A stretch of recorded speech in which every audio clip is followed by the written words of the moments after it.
Hey, welcome to another episode of Girl, Come Sit With Me. Well, of course, it's not just women who sit with me, but we do focus on us understanding the power of our vulnerability. The focus is on the collective. So I am your host, Dom. I'm a psychology professor, a grief specialist, a poet, a proud boy mom of two boys, a divorcee, and a host of other cool things. But today, the focus is on our special guest. Our special guest today, let's give a warm welcome to Mr. Arbie. Arbie, how are I'm you? good, and yourself. It's so great to be here. Thank you so much for joining me And today. thank you for having me. It's actually a very cool podcast. I'm like, you know what? I don't think she's probably going to invite me on it because of the title, but now we lit. We in there. We made it. Yes, we made it. Hey girl, come sit with me. Let's talk about love and identity. We've been breaking chains, healing from pain, laughing through storms and dancing in rain. Hey girl, come sit with me. It's interesting because I know him because he was my son's former band director, and the way he took my son under his wing. My son has only been playing the trumpet for a little over a year now. Yeah. And y'all, he plays so well. He knows six scales. Okay. We're All at right. six scales right now. There we go. So, progress. But this is not about what he used to do. This is all about what he is currently doing and the impact that he is already having on the community. So he started an organization called the American Music Initiative. Yes. So it's so awesome. I've been doing this work now for almost 10 years. And I've been teaching since I was 17. I'm 27, so don't judge me for being old. I've been doing this work since I was 17. Teaching private lessons, working with other nonprofit organizations as a teaching artist, and then maybe into my early 20s, that's when I started taking on leadership roles in other nonprofits. Through this, as a nonprofit leader and also as a professional musician, I've got to travel the country and visit over 8 states in the past couple years. I love that. It's super awesome. And what I noticed is that not all states or cities are built equal. And when I say that, they're not built like Miami. And that coming from Texas, it's a total different ballgame. And the one thing that I've noticed is that there are children who would never ever get to experience music how your son got to experience music. Not because they don't have the resources, not because they don't have the know-how or the want to, but simply because of where they live. And I think in the greatest country on earth, we shouldn't have kids lacking out on music. So that's why we started AMI, the American Music Initiative, to give everybody the opportunity to learn music no matter where they live. I love that. It's very important because I remember being in band when I was younger, and the way what instrument? Clarinet, bass clarinet, and tenor saxophone. Okay, show off 2 instruments. Woodwinds all day. Okay, all day. Shout out the brass. I played saxophone for a week and it didn't work out for me, so I went back to the piano. It's okay. I don't understand how y'all play piano or brass. My son is like, Mommy, can you help me? Hey, listen, your mom is a woodwind person. Okay, all my instruments have a reed. I can't compute. I'll take it. The reed feels so weird, but I don't know. I just couldn't do it. Y'all are changing notes by the position of your lips. That's insane. But it makes me, I don't know. That's insane. Know. But it's so interesting, right? Because none of this stuff is natural. Like imagine even on piano, you're telling all 10 of your fingers to do something different. That's incredible. Play different notes, even borrow notes from other scales on tempo. Yeah, it's so crazy. So to be able to even play music, it unlocks different parts of your brains. MIT did that study. FIU does that study, and it shows that it really helps kids with academic performances. So when we talk about giving kids access to music, we're not just giving them access to playing an instrument, we're giving them access to unlock different parts of the brain scientifically, and we're also giving them access to unlock different parts of academic success. So that's why it's super, super, super important. I know you were special that you played the instrument. See, that's okay. We locked in. What the kids say, clock it. It is so cool because growing up, playing an instrument and even being a part of a band, playing in the orchestra, things like that, it gives you a sense of you're not alone. Yeah. It also gives you another incentive to not only make sure your grades are decent, but to make sure they're good. Because you know the drill. They will pull us out of band in a heartbeat. And we are devastated. Killing it, man. My fondest memory in high school was, shout out to Mr. Hankerson, by the way. He was on it, but it worked out. Every report card and progress report season, instead of us going straight into the band room, he'll make us line up in the band hallway, and you had to have your progress report in your hand. And there'll always be somebody, oh, I don't left my progress report. All right, well, you gotta go get it. And you can't come back to band practice until you got it. And if he saw one C, one D, you gotta go to tutoring before you come to band practice. An F, now you gotta sit out these 9 weeks. Get that F up, and then you can come back. It's an incentive, and it helps kids really stay on top of their academics. You give them something, something for something. You got to get your grades up if you want to play this music. Yes. And then a cool thing, especially about what you're doing with your organization, is that it also allows students to feel as though there's another adult that cares about them. Yeah. And that actually pays attention to them and how they're doing. Because I remember back in the day in band, the teachers wouldn't threaten to call our parents first. Mm-hmm. They're threatening to call Mr. Davis. Shout out Mr. Davis. I love you so much. Okay? Yeah. They used to threaten to call Mr. Davis in a heartbeat. And we're just like, for the love of God, please, please. What do you need me to do? And don't let it be a class where all your bandmates are in English and y'all all acting a fool with the substitute. No. The next person that's coming through that door is Hankerson or Davis. He's like, he's finna make me run laps today. Yep. I already know I'm gonna have to run the bleacher. Yeah, it's brutal. It was good. It's like you said, it's that community that we don't. There are a lot of great organizations and communities that's doing it, but I don't feel as if it's existing how it was. And we got to bring that back and we got to maintain it. And I think that's why I was so excited when your organization was suggested to me to conduct this interview, because you're literally giving people, these children, a sense of belonging. So not only are they learning a skill that they can go out and play when they get older, if they continue with these instruments, they continue with their instrumentation, they can go out and be hired as musicians for weddings, events, bar mitzvahs, you name it. I was telling, when I used to work with Miami-Dade Public Library Systems, shout out to the county, we used to teach multimedia production, casting, videography, photography. And one of the kids was like, well, what's the use of this?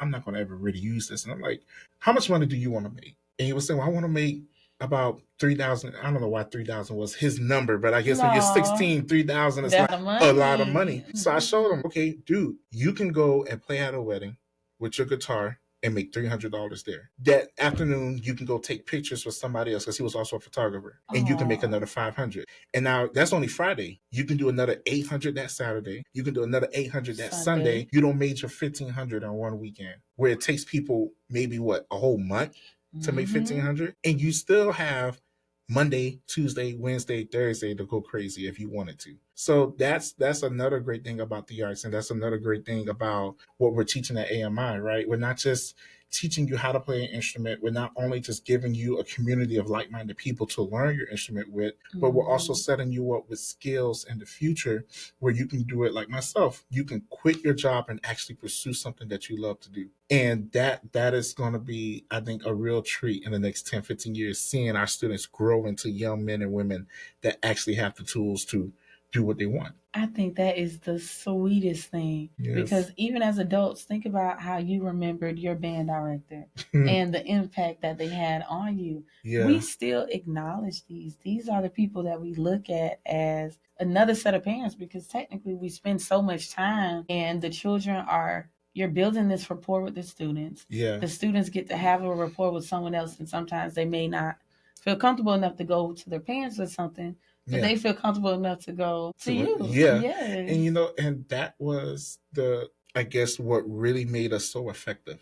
Even at the last band that I was with, or even in other organizations that I may have led with, we built relationships with the kids. And because you have that relationship with the kids, they're more inclined to play, because that is the common denominator between the two. And I actually have kids, be flat out honest with you, they started off as a level 1 at the beginning of the school year and remained a level 1 at the end of the school year. So they don't really have an interest or a passion for music, but because they have that relationship with myself, they have that relationship with their teacher, they're in a safe and productive place, and where we can instill morals and we can instill a proper mindset that they probably wouldn't have in any other program, or just being at home watching YouTube and TikTok. You know, even if a kid doesn't have an interest in the music, through music you can create a relationship with them, and that's exactly what we plan doing, and that's what we plan to do at AMI. And that's a beautiful impact to have. Oh Lord. So I remember witnessing some of the students like, hey, I can't get in trouble because I have to go to band. Yeah. I have to go to this music program. Yeah. Like, and or don't pick me up early. Don't pick me up. Man, oh my goodness. A lot of the kids, I would just sit there until it was time to pick up, until they were dismissed. And some of the kids, their parents would pick them up, and they're just like, why did you pick me up early? Mr. Arbie said, in order for us to get good at this, we have to stay the whole time. You should have let me stay the whole time. Even if they were supposed to have 5 minutes of free time at the end of the day, I was going to have 5 minutes of free time. But if I take you home, doesn't that count as free time? No, it ain't the same. It's not. No, it's not the same. There's another problem that you didn't know. We couldn't get kids to go home. I believe that. Once it was time to go home. I'm talking about parents are waiting out there 30, 40 minutes.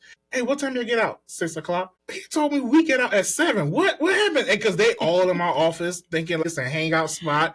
You can't get rid of them. And I realized that was a good problem to have. Because if you have kids that just want to go home early, you have kids that as soon as 6 o'clock hit, they bolted out, then I feel like almost we didn't kind of do our job. They stay in our spaces because we do 3 things well. We create access. And that's actually our tagline, right? So we create access not just to music, but we create access to mentorship. We create access to a space where kids can express themselves. And then we also build community. And so now there's another kid who feels the same way that you do. And now we all come together. Now, because we love music, now we're going to collaborate on pieces that maybe we wanted to look up ourselves and do scales at home and do it ourselves. And we do all of that under the guise of music. You know, through the music, now we can incentivize kids to collaborate together. Through the music, we can create access to mentorship and a safe space. So all of that kind of comes into play with that, and why kids don't want to go home 30, 40 minutes after the program. It sounds cute on camera. I kid y'all not. It's great most days. Exactly, because I know you wanted to go home on time sometimes. What? Yeah. I know it. And you know something that you haven't mentioned yet?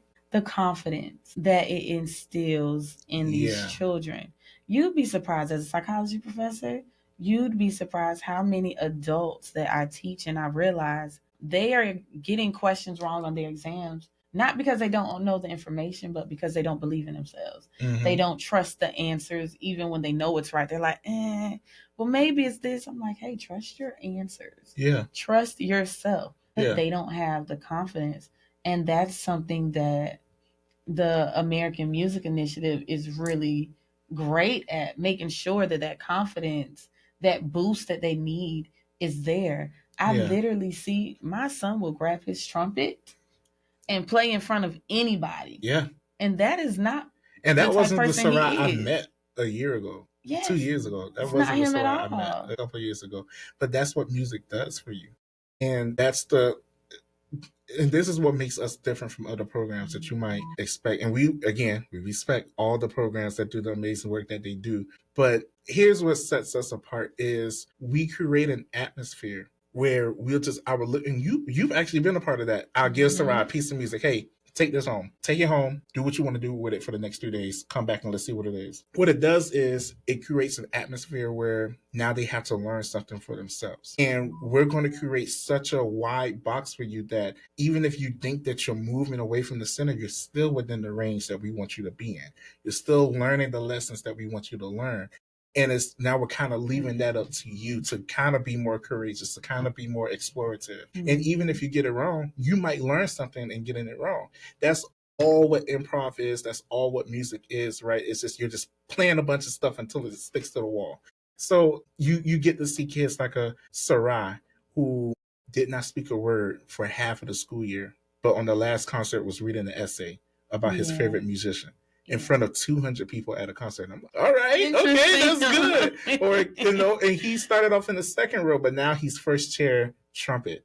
So, when you create those atmospheres, when you create those boxes and those spaces, you begin to see the kids kind of peek their heads out of those boxes and even create boxes for themselves. So that's super, super great. See, I love that. Okay, so then how can the listeners, how can anyone watching this, listening to this, how can they give or get involved? I understand Miami Give Day is going to be the 15th through the 20th, but how can they give?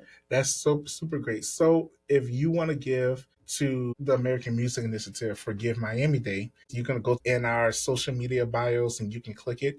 You can follow us on social media at AMI for all. So you can follow us on our social medias. You can and just give. And what's even better than giving yourself is inviting other people to give, because you're not giving to an organization. You're giving to a child like Sarai, a child like Jeremiah, who will receive over 200 hours of free music education year round, 100% free. So when you give, you're giving to children like that all across this country and all across Miami-Dade County to receive the American Music Initiative in their communities. That is incredible. Okay. So now I have a fun question. What advice would you give someone who is rediscovering themselves and wants to serve others through their gifts? Because you've clearly found your purpose, you found your niche, you have excelled in it, and you're continuing to excel with the American Music Initiative. So what advice would you give to someone who doesn't necessarily know where to start?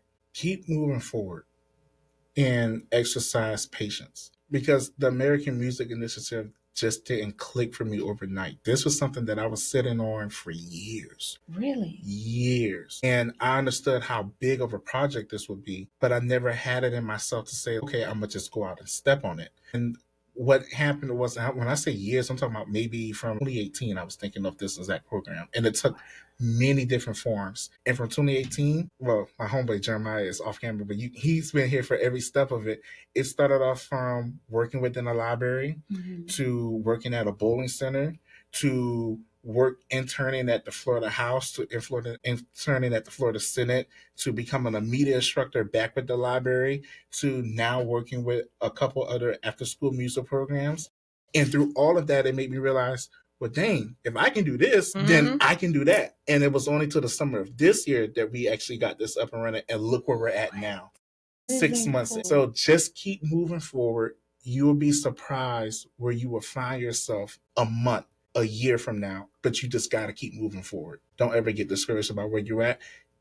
That's the quote. There you go. Don't get discouraged from where you're at. Get encouraged from where you're heading to. And when you keep that forward thinking in mind, trust me, you're going to get there a whole lot quicker than you expected. That's a clip right there. That's a word. That's a word. You see, that was a word. You did that. Collect an offering. Exactly. So, as you all heard, it takes money for programs like this. He already has done the hard work. So he already has the idea. He already has the plans, his contract signed, all of these beautiful things. But now we're at the last step. We're at the money step. So let's find a way, pull into our pockets. If we don't have the money, let's at least spread the word. Share this video. Share his page at AMI for all. Share that. Let's get the word out. And let's get this money. Okay, let's help the children get their instruments and everything else that they need. And Mr. Arbie, thank you so much for joining us. And thank you for having me. And thank you for creating the American Music Initiative, because it's needed. Thank you. Especially down here. You all have a beautiful day. Later.